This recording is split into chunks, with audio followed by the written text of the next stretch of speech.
Isn't it incredible to think that nearly 5 years have passed since the season finale of Game of Thrones? Now, every now and then, I find myself drawn back to the series. Despite the mixed feelings about its conclusion, there's no denying its status as the quintessential example of grounded fantasy, shaping the genre for years to come. In today's video, I thought it would be fun to delve into the various looks from the show by multiple Emmy Award-winning costume designer Michele Clapton and explore how some bring to mind the comparison to real-life historical and couture fashion, whether by coincidence or design. Let's get right into it. Daenerys' Dragonstone dress.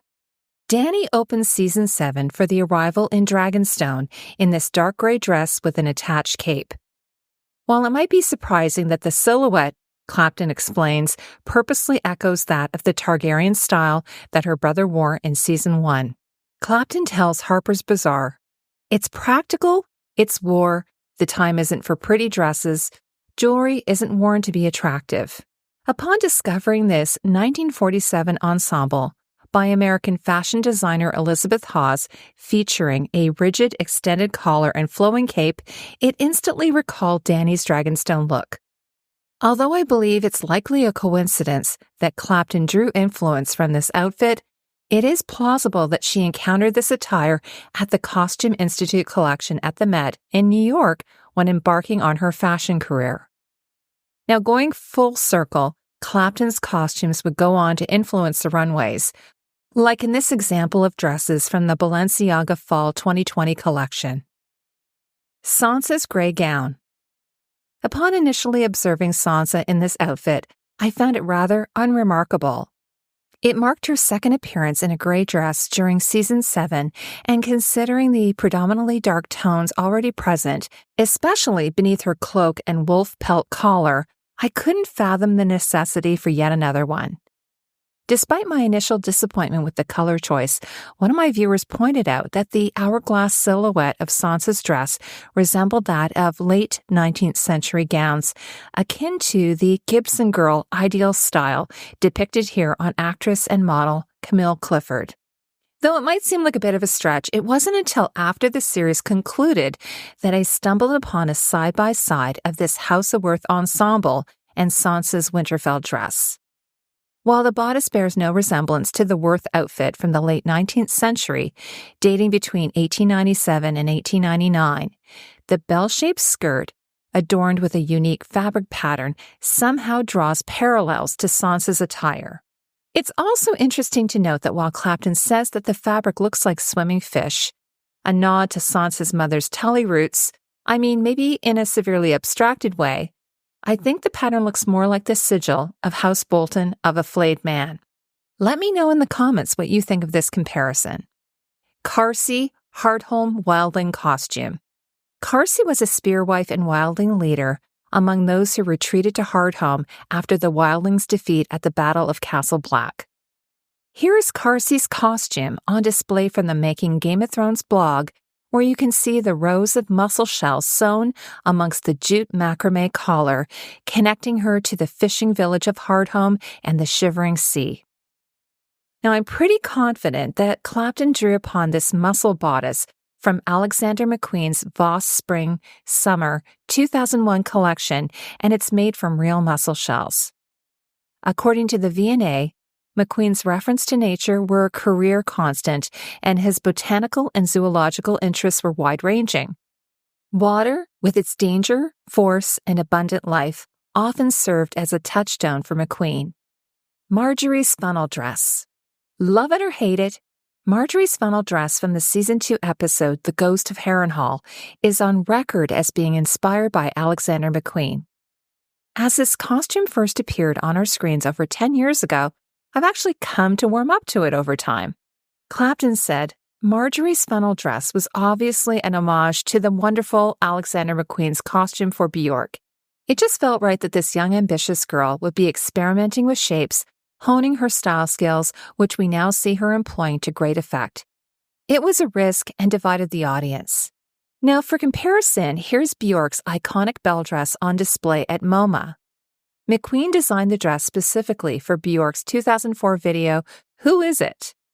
The dress was later auctioned off by Cary Taylor Auctions and sold for £42,000. According to the auction house, the dress itself is in the shape of a bell, semi-rigid and covered in thousands of tinkling bells in various sizes, all applied by hand. Sansa gray gown with feathers. In Season 7, this particular Sansa costume is an amalgamation of all her looks from the previous 6 seasons.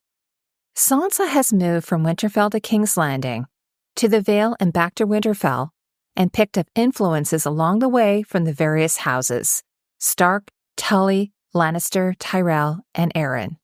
The basic shape looks like a blend between her mother's gowns, a fitted bodice with an A-line skirt. The bodice is more doublet-like, similar to her father's Ned's, but the wings on her shoulder look like Marjorie Tyrell. The collar is Japanese in keeping with the Lannisters, the padded collar on her neck of her mother.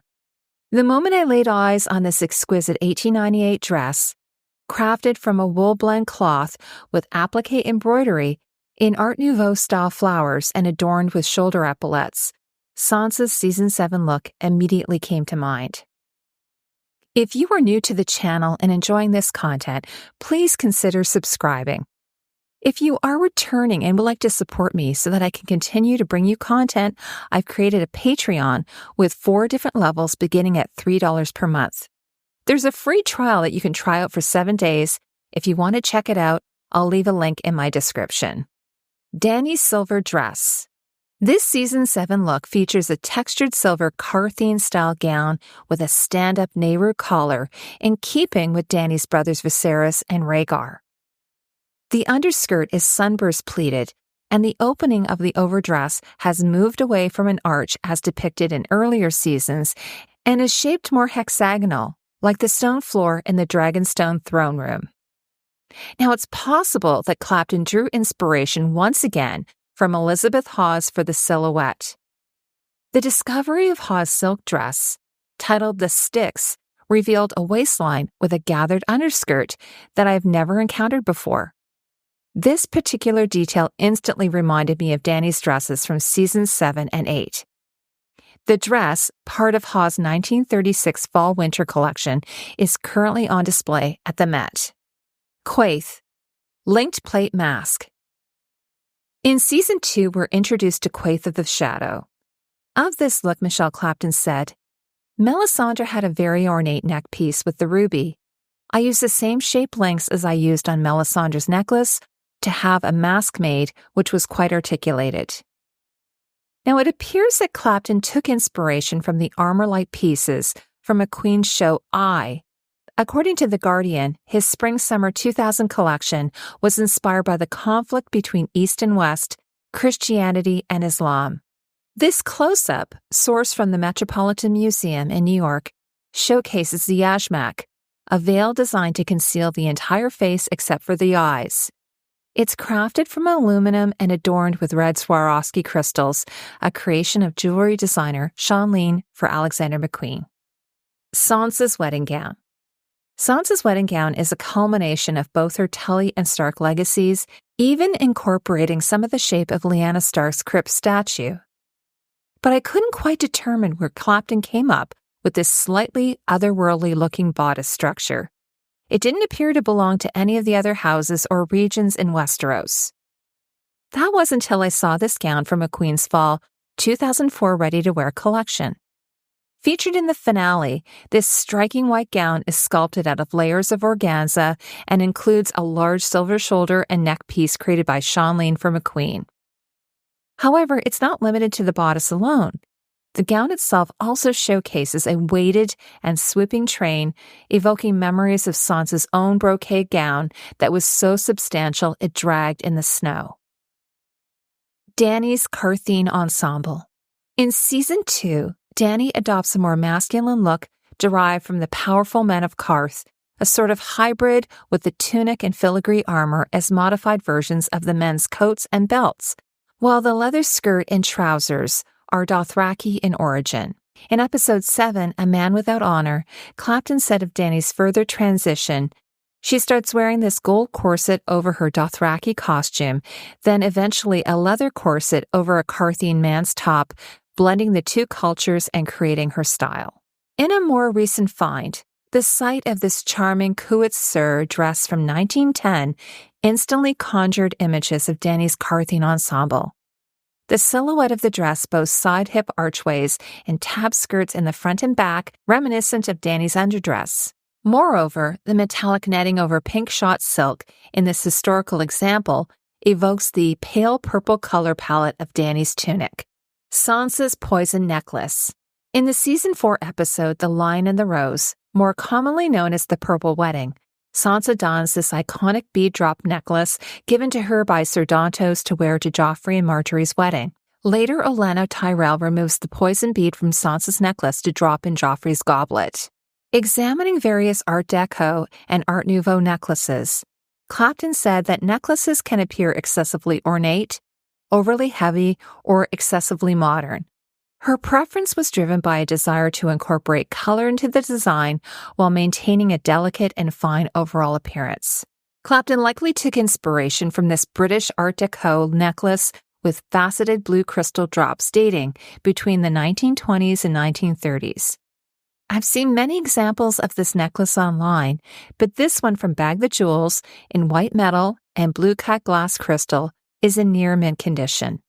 Meanwhile, Sansa's necklace worn in the show was crafted by Steenson's jewelers at their studio in Glenarm, North Ireland. The necklace is made from sterling silver and is rose gold plated. Michele Clapton said, "We 3D printed the beads, which is the most exciting thing of the season." Marjorie's Purple Wedding Necklace. Marjorie wore this Art Deco-inspired necklace for her wedding to Joffrey in the Season 4 episode The Lion and the Rose, and in the follow-up episode Breaker of Chains. Clapton said that Marjorie's bridal necklace was inspired by the same period as well. There is a real link between the two, Marjorie and Sansa. As you can see here, Marjorie's wedding necklace is a close copy of this Merle Bennett & Co. Art Nouveau necklace from about 1900. British wholesale jewelry manufacturers Merle Bennett & Co. created variations of the style, and items like these come up for sale on auction sites. Also handcrafted by Steenson's jewelers, the necklace was created for the show using CAD software, cast in sterling silver and rose gold plated. It's set with oval and round moonstones, blue topaz, and 3 cubic zirconia. Now, if you want to see more Game of Thrones content, please check out my playlists. As well, I'll have more House of the Dragon videos and live streams coming your way as we get closer to the Season 2 summer premiere. Thank you for spending time with me. I'll see you in the next video.